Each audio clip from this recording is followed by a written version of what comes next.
मी जोशना पालके आपल्या यूट्यूब चॅनलमध्ये आपलं स्वागत करत आहे. तर आज होता सॅटर्डे, तर मुलांना काही वेगळं खायचं होतं, तर म्हणून मी आज घरीच बनवले चायनीज नूडल.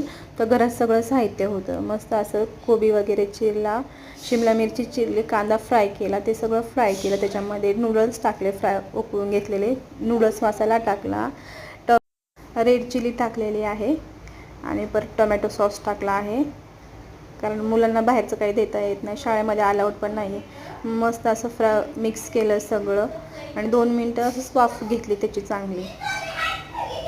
वाफ घेतल्यानंतर मग थोडंसं कोथिंबीर वगैरे टाकली, सर्व केलं छान असं मस्त. व्हिडिओ आवडला असेल तर नक्की लाईक शेअर करा आणि अशा नवीन व्हिडिओसाठी मला नक्की कमेंट करून सांगा माझे व्हिडिओ कसे असतात, कारण मला एवढे व्हिडिओ टाकता येत नाहीत व्यवस्थित आणि बनवताही येत नाही. तरी पण मी ट्राय करते, तुम्ही सांगा जा मला. बाय. तर भेटूया पुढच्या